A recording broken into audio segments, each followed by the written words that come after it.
Notice that I generally teach on the same thing repeatedly. Amen. You know, the gospel is so simple, you just need someone else to explain it to you in order to get confused. Amen. The gospel message is a simple message. Confusion starts when people start to complicate it. They start to become philosophical about it. They start to make things sound complicated. But the gospel message is a simple message. If you read the books that Paul wrote, you wrote almost half of the New Testament. Everything that he writes, he seems to be repeating the same thing over and over again. And he says elsewhere that I do not want you to, to be beguiled or deceived from the simplicity that is in Christ. Amen. There is simplicity in Christ. Glory to God. And so many years ago, let me just give you a background. I got born again around 1997. 1998, I got filled with the Holy Spirit. The 29th of August in 1998, it was at what was called a praise and worship practice. I don't know why they called it a practice, but in any case, it was a praise and worship practice, and we were practicing praise and worship. And as the service was about to close, I got filled with the Holy Spirit and I started to speak in a new language. Glory to God. And so my life took on a new direction from then on. And then as I progressed and walked with the Lord, as I've been walking with the Lord, then the Lord began to reveal some things to me that really set me free and delivered me. Glory to God. Amen. And so I began to get this revelation about the grace of God. Wow. Glory to God. Amen. And I used to think, like many people nowadays, if you say what is grace, they say grace is not a license to sin. Amen. We know what grace is not, but we don't know what grace is. Grace empowers you to live a holy life. If you are a child of God and you understand the grace of God, you are going to live a holy life. Amen. Glory to God. That's what grace is, the power that gives you the power to live for God. Glory to God. And so I got this revelation, and then I started to see the gospel in a new light. Glory to God. And then God impressed it upon my heart that I should be repeating this message. Amen. And so that is why, if you are, like I said, if you have heard me speak before, you probably have heard me repeat the same thing over and over again. And I will not change it until God tells me it's time to change. Glory to God. Amen. Hallelujah. And so on that note, I want us to turn our Bibles. I'll try to keep it very short, as I understand. But I want you to turn your Bibles with me in the book of Romans, chapter 5, verse 17. Romans, Abase Roma.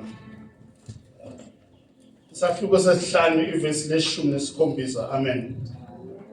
So in Romans 5, verse 17, I always challenge every child of God that you must read the book of Romans.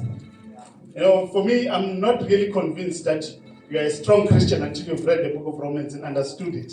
Because the book of Romans sets the foundation for the gospel. That's where Paul presents all the themes that underpin what the gospel is all about.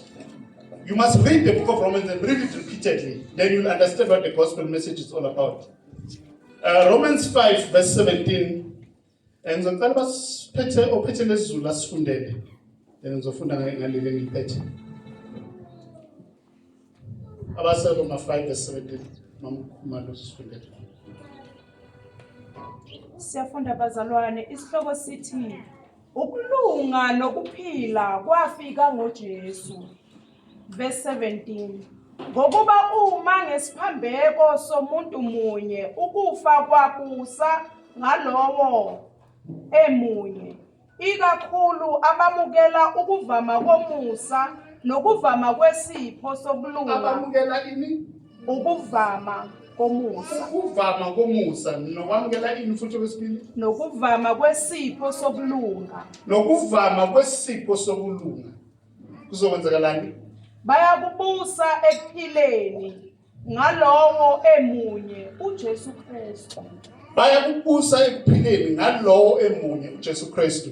Mangifunda ngelesiLungu lithi, for if by the offense of one man death reigned through the one, much more those who receive the abundance of grace and the gift of righteousness shall reign in life through one Jesus Christ. Like I've said, many of you have probably heard me talk about the abundance of grace.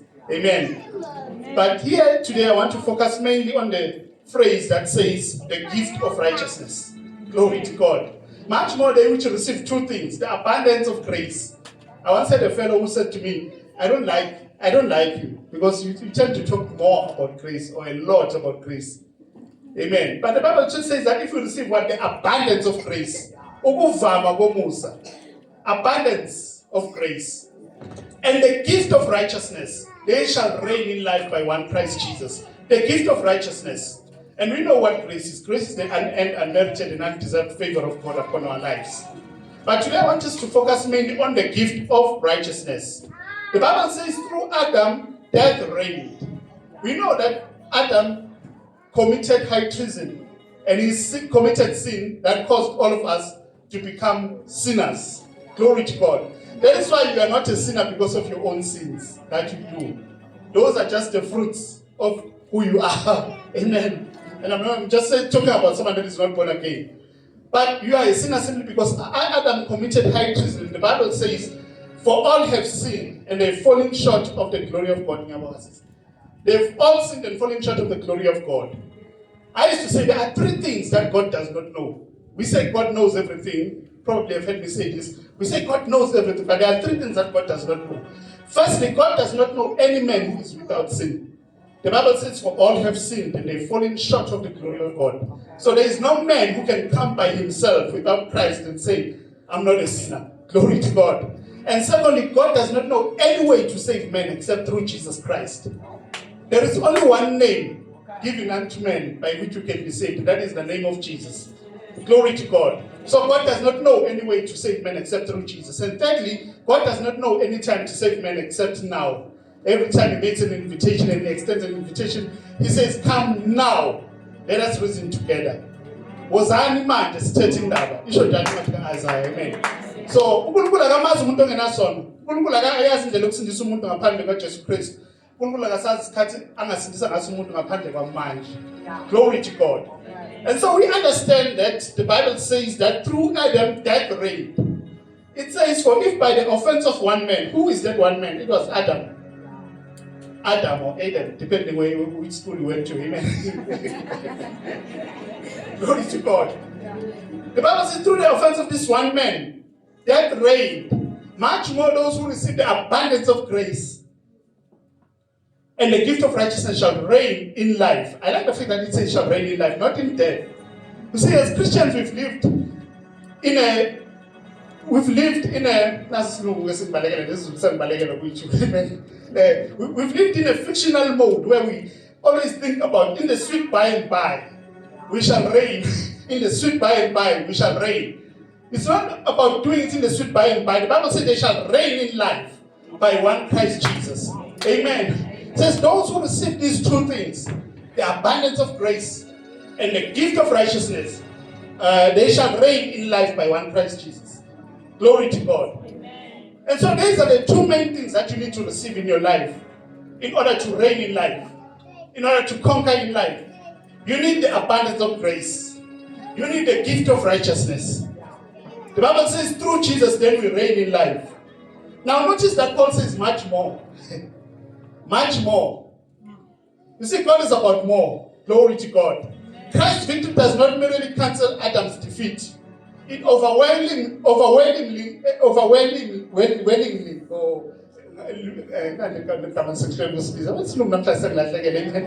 it overwhelms the offense of Adam. Glory to God. It surpasses it. Much more, they which receive the abundance of grace. Much more. Glory to God. And Paul reveals how we reign. It says by receiving two things. Notice that it doesn't happen automatically. It says much more they which receive the abundance of grace and the gift of righteousness. Receive. Doesn't say those who work for it. Doesn't say those who earn it. Doesn't say those who through their own efforts try to attain it. But it says those who receive the abundance of grace and the gift of righteousness. You see, righteousness is a gift. Amen. The Bible says much more they which receive what? The abundance of grace and the gift of righteousness. Under the old covenant, righteousness was not a gift. You had to work for it. You had to make sure you keep all the commandments that God gave. But under the new covenant, Jesus finished the work. And your job as a child of God is not to try and redo what Jesus already finished. It is to accept the finished work of Christ. Glory to God. It is to accept the finished work of Jesus. And you are not going to be going back and trying to read what Jesus has already done and finished. Glory to God. Amen. Righteousness is a gift. And that is why it's important that as children, as God's people, we learn to receive this gift. Amen. We learn to receive this gift. Glory to God. One of the main things that really bother me as a child of God, or that has sometimes disturbs me, when I hear Christians try to make salvation sound like it's something that is temporal, but being lost is something that is permanent. Glory to God. I'm going to make an example, and I hope if you make a mistake, you put this yourself correct. Amen. But let me make an example. But let me ask this question. If someone who is not born again and is not a child of God, they for some reason decide to do something good, they start giving to the poor, they start doing all these good things, do they suddenly change and become God's children? No. Why? Because they are not born again. Amen. Glory to God. But now let's take someone who is born again and is a child of God, and they are living for God, and they happen to do something that is wrong. Do they suddenly change and become the devil's child? No. So you know what kind of fun, and that is why I've got a problem. Because we've made salvation sound like it's something that is temporary. As if it is all certainly permanent, but it is all just temporary. Glory to God. And so we say someone is a sinner. We then end up describing Christians who make mistakes along the way, and we say they are sinners. Glory to God. But that's not a true description of who they are. If a sinner does something right, it doesn't mean they are righteous. If a child of God does something wrong, it doesn't mean that they are sinners. Glory to God. Be careful now, Lapo. Be careful now, Lapo. That's why most people's mind are going like that. Okay, now be careful. We are going in the wrong direction. Glory to God. But now, righteousness is a gift. And it is an eternal gift. In fact, I want to jump ahead of myself. Turn with me to Hebrews 9, verse 12.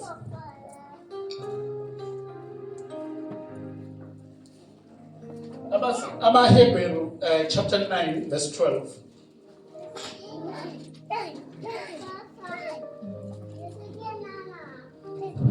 Amen. This is when the price standing top. Amen. Verse 12. Yeah. Wangena kanye kuphela endaweni engcwele. Wangena kanye kuphela endaweni engcwele. Kungengagazi lezimbuzi nelamathole. Kungengagazi lezimbuzi namathole. Kepha ngegazi lakhe. Kepha ngegazi lakhe. La kukhulunywa ngoJesu wangena kanye. Amen. Ezuzile ukukhululwa okuphakade. Ukukhululwa njani? Now look at the two paragraphs in Sensa Kakule Zulwin, and sometimes we end up missing the meaning. Glory to God, because sometimes you pagati. But let's look at having obtained eternal redemption, not temporal redemption, not momentary redemption. He obtained eternal redemption.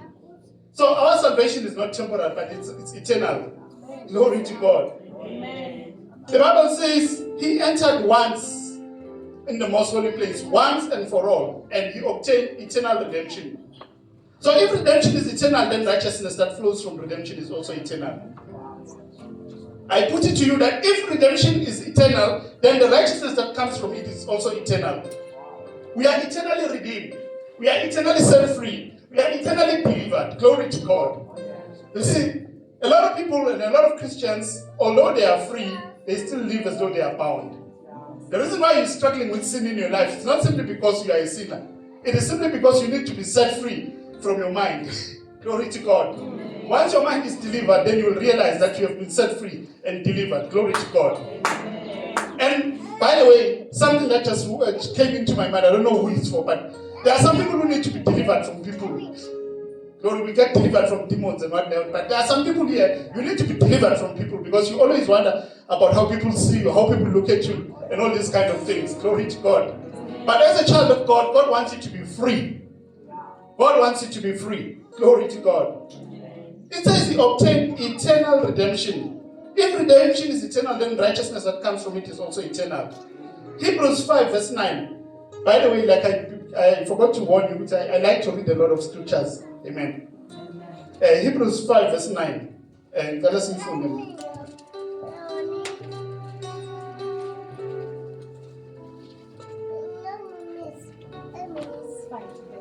Yes.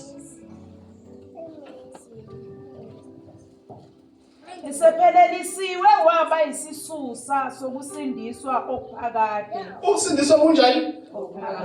Okuphakade. He became the author of eternal salvation. That is Jesus. Kubo bonke abamlalelayo. Kubo bonke abamlalelayo. In other words, it's consistent with what the book of Romans 5 verse 17 says, that those who receive the abundance of grace and the gift of righteousness, that is the key for you to reign in life. That is the key for you to experience freedom in your own life. Glory to God. Amen. So he became the author of eternal salvation. What Christ gives is not a temporary or a fragile or a conditional salvation, but it is an eternal salvation. Glory to God. You are eternally delivered, eternally set free. Amen. Glory to God. And that eternal salvation is grounded in the once and for all sacrifice. You know, if you read the book of Hebrews, there are two books that actually three books in the Bible that I like to read every year, repeated. The book of Romans, the book of Galatians, and the book of Hebrews. In the book of Hebrews, you'll notice that every time the author, who many people like myself, I also believe it was Paul who wrote it, because it is not explicitly clear from the like in many books of the Bible where it tells us who the author is. The book of Hebrews doesn't tell us who the author is, but using the language examining the language that is used in the book of Hebrews, you can almost realize that it is the same language that Paul uses. Glory to God. If you read the book of Hebrews, you'll notice that many times the author seems to write the word once and for all. One sacrifice, one redemption. Glory to God. He seems to imply that this happened only once. And it happened once and finished the matter and closed the matter. Glory to God. And so, that eternal salvation is grounded in the once and for all sacrifice. Hebrews 10 verse 10, it says, we have been sanctified through the offering of the body of Jesus once and for all. Amen. Once and for all. Hebrews 10 verse 14 is one of the scriptures that I challenge you to read. And not read it, just read it, but put away your religious mindset. And you'll realize that it goes against many religious mindsets that people have adopted. Amen. Hebrews chapter 10 verse 14.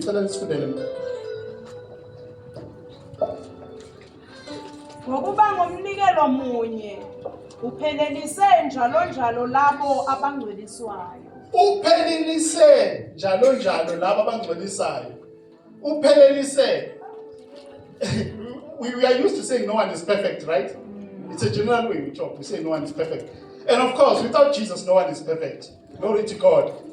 But the Bible says here, by one offering, he has perfected forever. You are forever perfected. Glory to God. He has perfected forever those who are being sanctified. Who are those being sanctified? It's us. You see, our salvation is in three parts. A man is tripartite. He's made up of two things. A man is a spirit. He lives in a body and he has a soul. Right? Spirit, soul, and body. Your spirit was eternally saved the day you accepted Jesus Christ. Amen. That is why your spirit will not get better because you go to heaven. Let me say that again. You will never become more righteous because you are going to heaven when you get to heaven. You have been made righteous 100%. Jesus hasn't done a half work. Amen. Hey. Let me put it that way. Jesus hasn't done a half work. Jesus has finished the work. He has made you 100% righteous. You are just as righteous as you will be when you get to heaven. In your spirit. Amen. Then there is a second part of us. It is our soul. Sometimes we use these two interchangeably. And I'm guilty of that because we speak of soul winning. Right? We're going to win souls. Glory to God. But the real you is your spirit. You have a soul. You live in a body. Your body is your house in which you live in. Glory to God. Amen. And so your spirit is 100% saved. Your soul is being saved. That's why the Bible says you must receive the word of God with meekness and gladness that is able to save your soul. Glory to God. Your soul, which includes your mind, your intellect, your will, your emotions, those are undergoing salvation now as we speak. Because we live in a fallen world. Your job as a child of God is to get your soul to agree with your spirit. Let me put it this way. Your job as a child of God is to get your soul to agree with your spirit. The reason many people, like I said earlier on, struggle with sin in their lives or struggle with things in their life, it's simply because their soul is going against what their spirit is saying. And how do you do that? By transforming your mind with the word of God. The more you transform your mind with the word of God, is the more you're aligning your spirit and your soul to agree. Our bodies will be changed. We know that our bodies. So a man, let me put it this way again. I said a man is a spirit and a soul and a body. It's tripartite, right? Amen. It's tripartite. So in that sense, we can put it this way. You are saved. You are being saved. You will be saved. Glory to God. Amen. You are saved in your spirit 100%. You are being saved in your soul as you take the word of God. You will be saved in your body when you get the new body. That's what the Bible promises us. I don't know if you read the same Bible as me, but the Bible says we'll get new bodies. Glory to God. And so, you need to understand that your spirit is 100% perfect. The Bible says He perfected us forever. He perfected us forever. So in your spirit, you are perfect. In your spirit, you are perfect. There is a scripture in the Bible that says, he that is joined to Christ is one spirit with Him. Is one spirit with Him. In other words, your spirit is co-joined with Christ's spirit. Of course, when the New Testament was written, there were no capital letters and small letters, right? They had to make a judgment to say, in this context, let's use capital letter. In this context, let's use small letter. Glory to God. And so the Bible says, your spirit is co-joined with the spirit of Christ. You are one spirit with Him. That is why the book of 1 John chapter 4, can't remember which verse, but it says, as He is, so are we in this world. Amen. As Jesus is in heaven, so are we in this world. Now many people say, but how can I be like Jesus when I'm still struggling with this, when I still have debts, when I still have problems in my family, when I still have these kind of things that are attacking me? Glory to God. You don't understand that that is referring to your spirit man. In your spirit man, you are 100% like Jesus. Amen. You see, you need to turn to the power that is in you. The Bible says in the book of Ephesians chapter 1, Paul prays and he says, I'm just going to paraphrase it, glory to God, but he says something along the lines of, we realize that the same power that raised Jesus, we may be able to comprehend it or be able to grasp it. The same power that raised Jesus that dwells inside us. You have the same power that raised Jesus inside of you. Not another power. You don't need someone else coming from overseas. You don't need someone else coming from Johannesburg or coming from elsewhere or coming from Nigeria. Glory to God. You've got the same power that raised Jesus from the dead living on the inside of you. And how do you tap into that power? Well, it is doing exactly what I just said earlier on. Your spirit has got power, 100% power. How many of you know that before electricity was invented? Huh?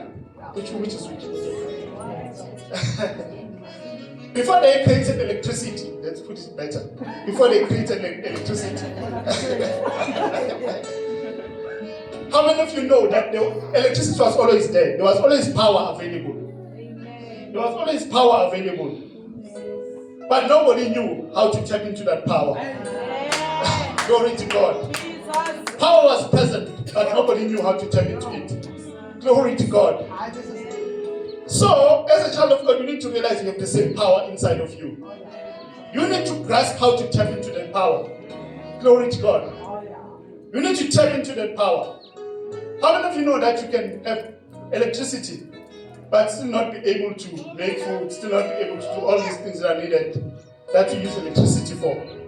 You can still struggle. You can still have electricity, but not, and have the piano, the keyboard, but still not play it. Amen. Because you don't understand how to tap into that power. You need to be plugged into it. Amen. So the plug into your spirit man, between your soul and your spirit. Amen. It is by transforming your soul to agree with the word of God. Amen. The Bible says, let the weak say, I am strong.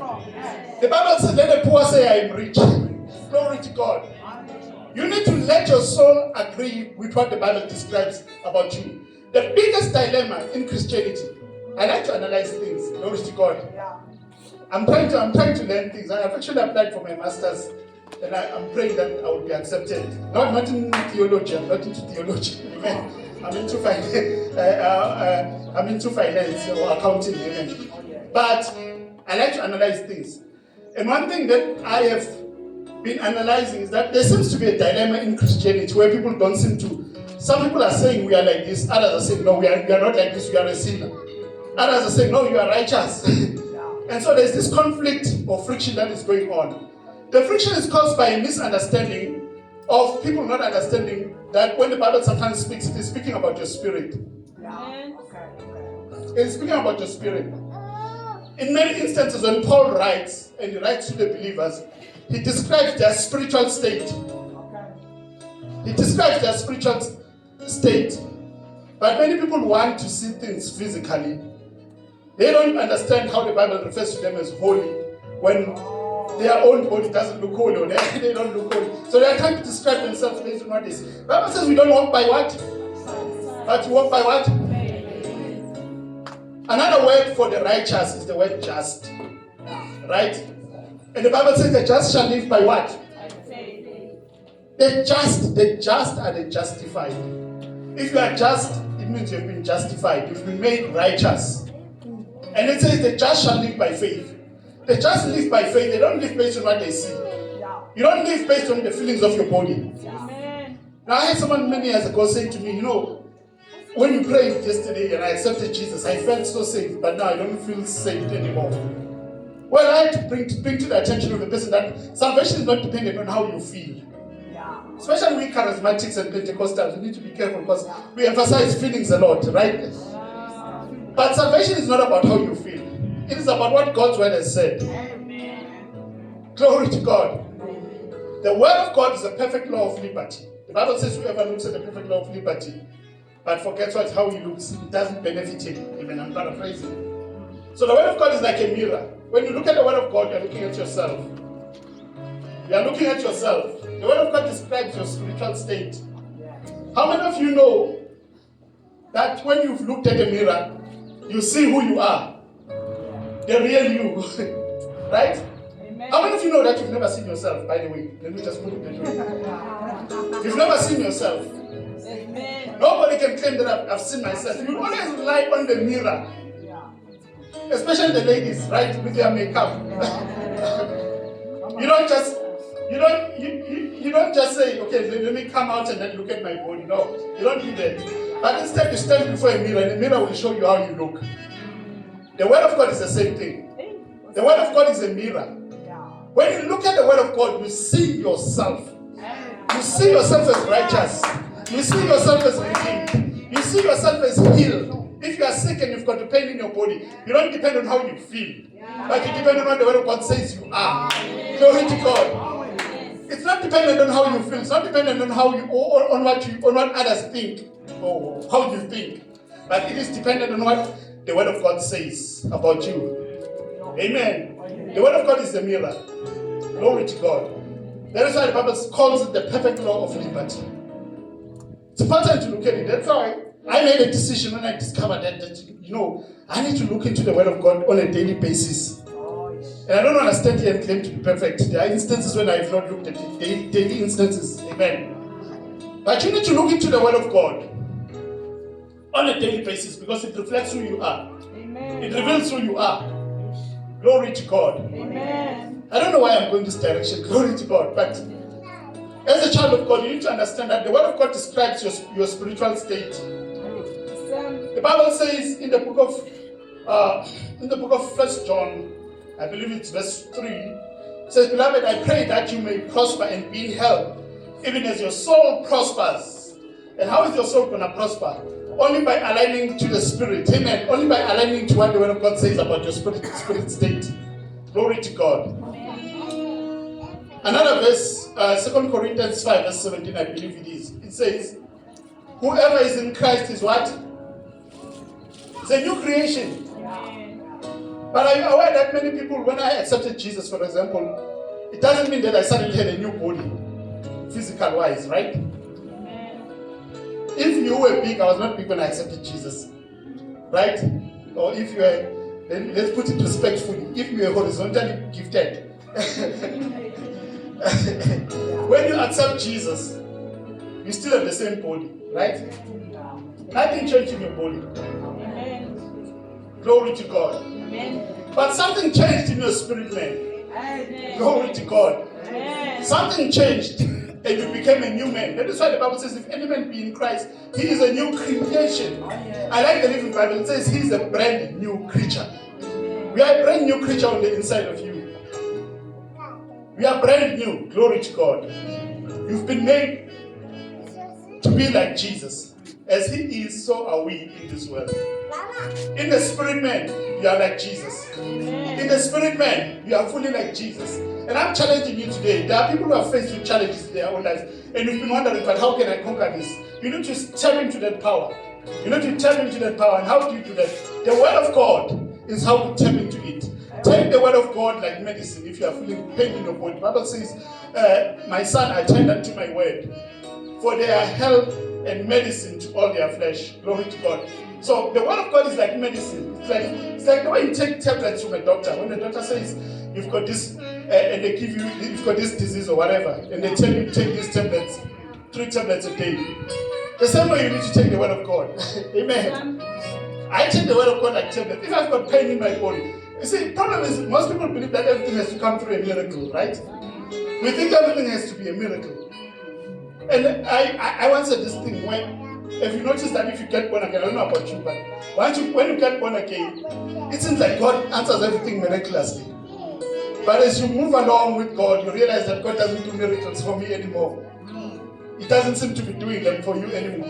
Not because God doesn't know how to do miracles, but because God wants you to learn how to tap into His word and apply it into your own life. Glory to God. Hallelujah.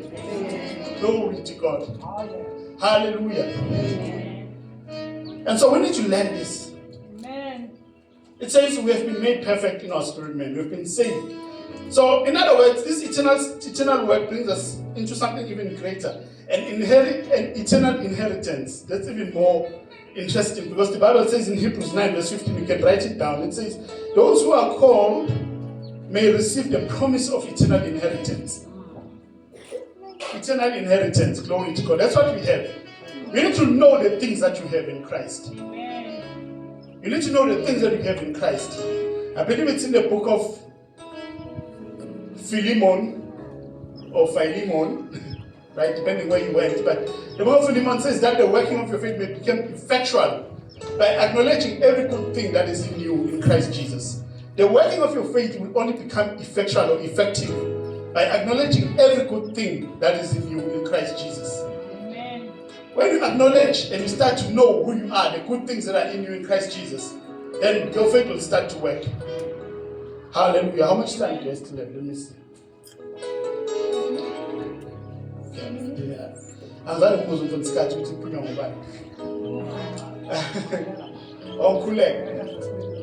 okay, this is how I'm doing this. Amen.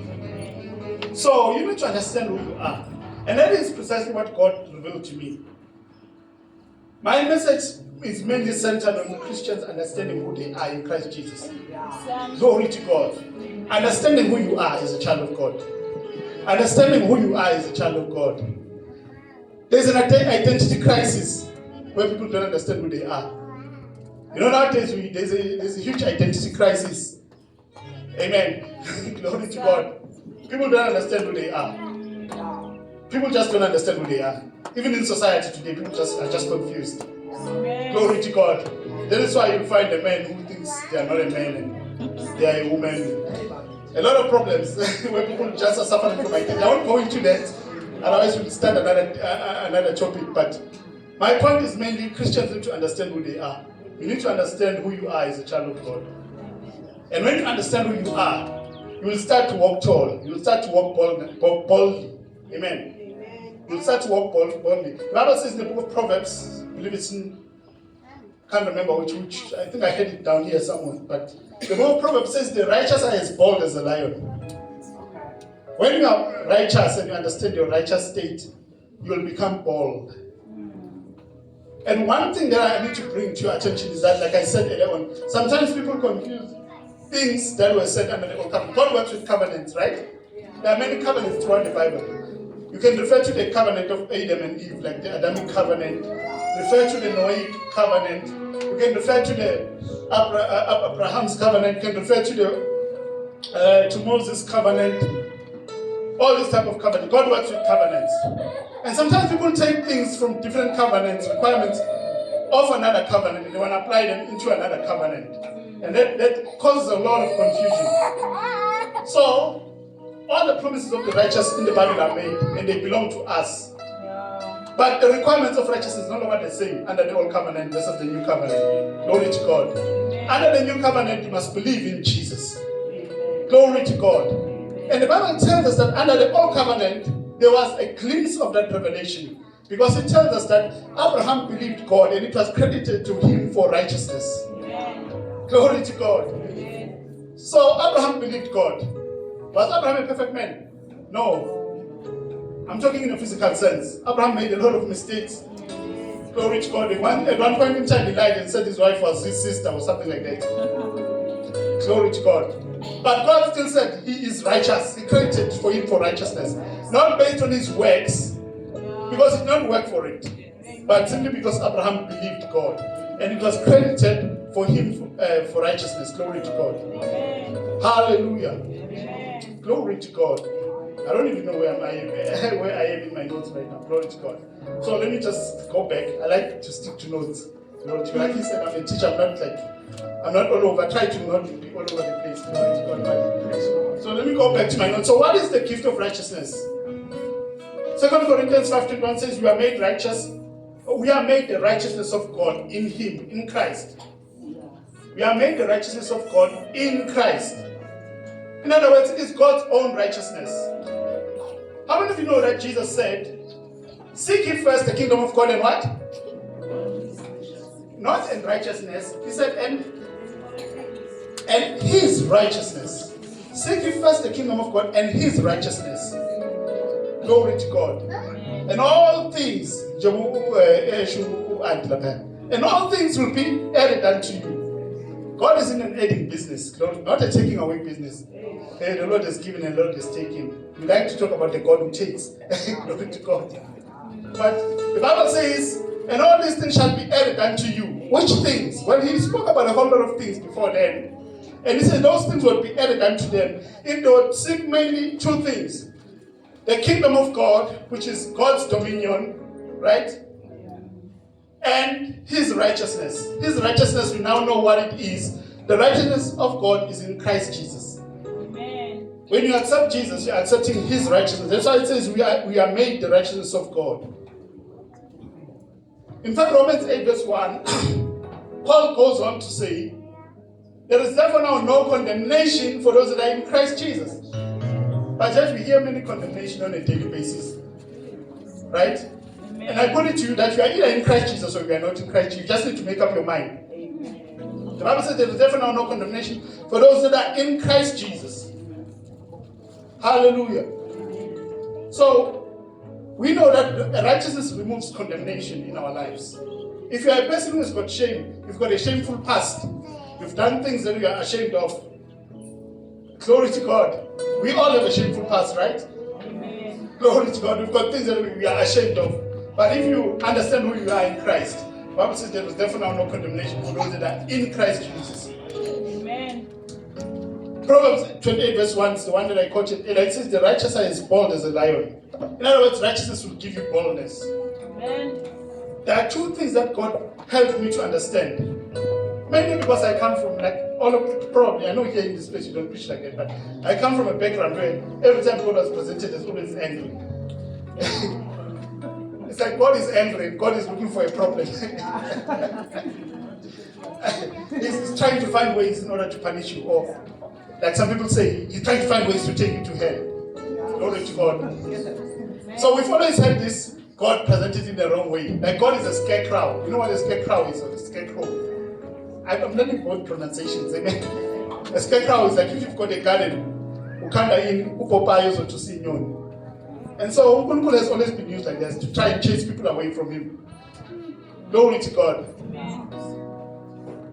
Glory to God. Amen. We always present God as someone that is trying to find ways to, in order to to hurt us. But that is not God. That is not the God I serve. Amen. That is not the God I worship. Glory to God.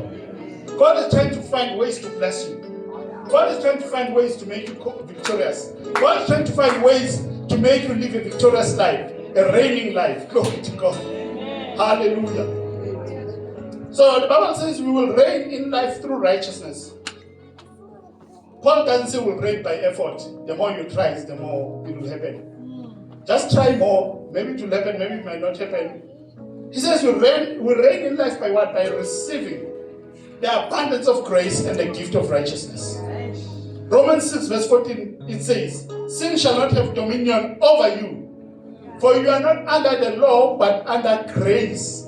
And some people say, no, grace gives you a license to sin. But the Bible says, sin shall not have dominion over you, for you are not under the law. In other words, the law is what will equip sin to have dominion over you. I'm sure that won't pass over many heads, but the law is what will equip sin to have dominion over you. But the Bible says, sin shall not have dominion over you, for you are not under the law, but under grace. Grace will make you live a holy life effortlessly. Amen. Glory to God, without even ever trying. Because you understand the grace of God. Hallelujah. Amen. Righteousness dethrones sin. Glory to God. Righteousness dethrones sin. Now, one of the passages in the Bible that used to shock me when I discovered this, I started to read through the Bible, especially following the writings of Paul. I found Paul mentioning in the book of Corinthians, where he mentions in that church that they were doing some strange things which none of us in our age would consider someone who does them as being Christian, right? Amen. Right? He mentions many sins that they were committing in that church. And Paul corrects them. He says, do you not know that your body is the temple of the Holy Spirit? Amen. He brings to their attention who they are in Christ. In order for them to conquer sin, they had to realize who they are in Christ.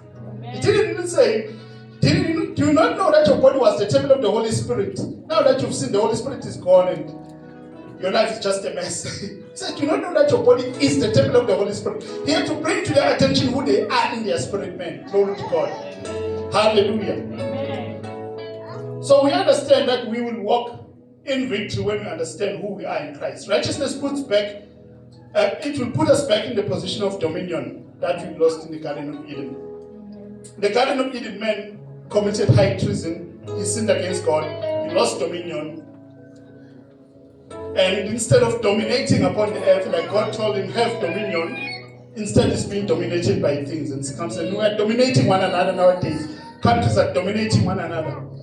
But the Bible says that when you reign in life through Christ Jesus, you attain the same status that you had that Adam had before he sinned. Glory to God. Ephesians 4 verse 24. That's in full indeed. Ephesians 4 verse 24. Sons of Allah.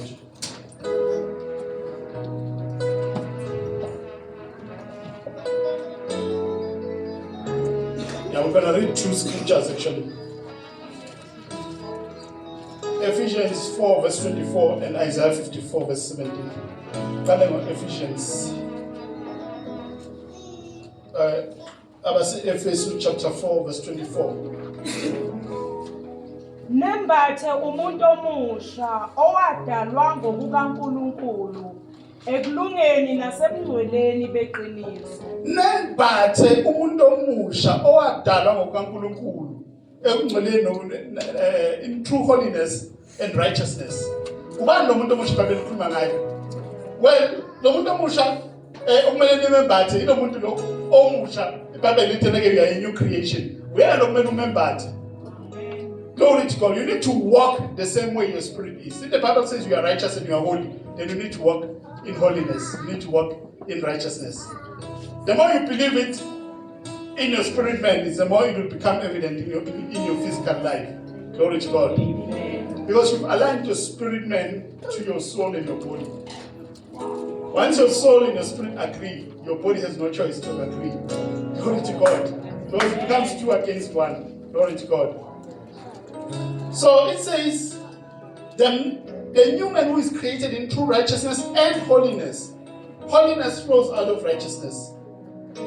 Titus 2 verse 11, it says, for we know the grace of God that brings salvation which teaches us to say no unto ungodliness. You see, grace doesn't teach you to say yes to ungodliness. The moment you understand the grace of God, it will teach you automatically to say no unto unrighteousness. Glory to God. Hallelujah. Amen. Condemnation has never transformed anyone. Grace does the transformation. So, you receive the gift by faith, not by feelings. Like I said earlier on. The book of Habakkuk, chapter 2, verse 4 says, the just shall live by faith. Romans 3, verse 22, it says, the righteousness of God through faith in Jesus. Abraham did not consider his own weakness, but he believed God, and righteousness was credited to him. Hallelujah. Amen. So your feelings may change, but your righteousness does not change. How many of you know that there are days you just wake up and you won't feel safe? Glory to God. Amen. I don't know how I'm wrong. Amen. Because you feel safe every day. Amen. Amen. But feelings are the voice of your body. Amen. Conscience is the voice of your spirit. And thoughts are the voice of your mind. So you need to let your conscience be conscious of who you are in Christ. Glory to God. If you are sin conscious every day, or you are problem conscious every day, then you are not going to live a victorious life. Or if you are feelings conscious, you just depend on your feelings every day. Some days you are up, some days you are down, some days you are happy, some days you are not happy. You see, those are just feelings. Feelings fluctuate. But the word of God is firmly established. You see, the word of God is like a contract. How many of you know that, today Christians are talking about how the government is trying to regulate Christianity. They call it regulating religion. But if you look at it, in essence, Christians are the main target. Right? We can debate it after change, but it's fine. But the point I'm trying to make is that there is this thing about people always wanting to be under subjection for some reason. Glory to God. Always wanting to be controlled, always wanting to be regulated, and all these type of things. But as a child of God, we are regulated by the word of God. Amen. The word of God. And I'm glad that it's a written word of God. Hallelujah. Amen. Imagine if we never had a written word of God, how much chaos would be. Imagine if there was no contract. You see, if there's a contract, it's written. The terms and conditions are stated. God spoke once, and it was signed with the blood of his own son, Jesus Christ. He spoke, and it is firmly established. But what is going to happen? But spoke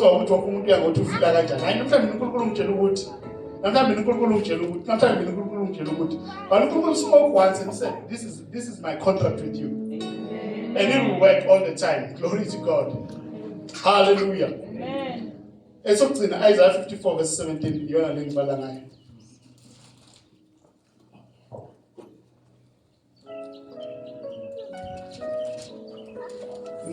Isaiah, prophet, the Old Testament. Isaiah 54 verse 17. Asikho isikhali esenzelwa wena esiyaphumelela. Asikho isikhali esenzelwa wena esiyaphumelela. No weapon that is formed against us that shall prosper. And I often warn people that be careful that you don't become a weapon that is formed against your own self. Because sometimes Christians, you can become your own weapon, right? Without people forming weapons against you, you become your own weapon that is formed against you. So no weapon that is formed against you shall prosper. The Message translation says, for there is no weapon that is fashioned against you that shall prosper. Amen. They will come in fashions, but they shall not prosper. Why? Nalo lonke ulimi oluvukelayo luyakwahlulelwa. Nalo lonke ulimi, every tongue that rises against you, you shall condemn. Amen. Amen. Besiqhubeka ithini? Lokhu kuyifa lezinceku zikaJehova nokulunga kwazo okuvela kimi kusho Jehova. Ukulunga kwazo okuvela kubani? Okuvela kuye. So here Isaiah was prophesying the kind of righteousness that you and I will have in this day and age. Glory to God. He says their righteousness is from me, says the Lord. Because he had experienced situations where people were trying to do their own righteousness and they failed. They broke covenants, trying to do things in their own way. But he says, no weapon that is formed against you. In that day and age, when this righteousness is established, which is this day you and I are living in, when this righteousness is established, there is no weapon that is formed against you that shall prosper. And every tongue that rises against you, you shall condemn. Why? Because their righteousness is of me, says the Lord. Your righteousness is not your own righteousness. We say this quite a lot, right? When we're evangelizing out there, we say that your righteousness is like filthy rags. Right? We believe it when we're talking to people who are not born again. You see, the gospel, we understand it very well when we're talking to people who are not born again. Even the love of God, we explain it so well when we're talking to people who are not born again. You see, we say God loves you. God loves you. We tell people who are not born again, but once they are born again, then suddenly, this love of God is no longer the same. It's like, no, God loves you with conditions now. It's no longer the unconditional love of God, the agape love of God. Glory to God. I usually say, how many of you know that God does not love you because you are lovely? He loves you because He is love. God is love.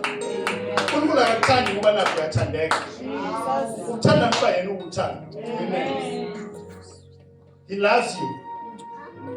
Glory to God. And if this revelation becomes real to your own life, you are going to see changes take place. You are going to see changes in your own family, changes in your own life. Because you are accepting what the Word of God says about you. You are accepting the mirror, which is the Word of God. Glory to God. Let's close our eyes. Heavenly Father, we thank you today in the name of Jesus, Lord, for reminding us who we are in Christ. Thank you, Lord, for reminding us, Lord, that we are the righteousness of God in Christ. And that, Father God, we need to live accordingly. Thank you, Father God, in the name of Jesus, that, Lord, you want us, Lord, to walk according to the calling that you've placed on us, Lord, the calling to walk in true righteousness and true holiness. Thank you, Lord, that you are going to experience victory in our own homes, in our own lives. Thank you, Lord, that you are going to see your hand upon our lives, Lord, as we make this, Lord, applicable to us. In Jesus' name we thank you. Amen. Amen. So I'm going to put this.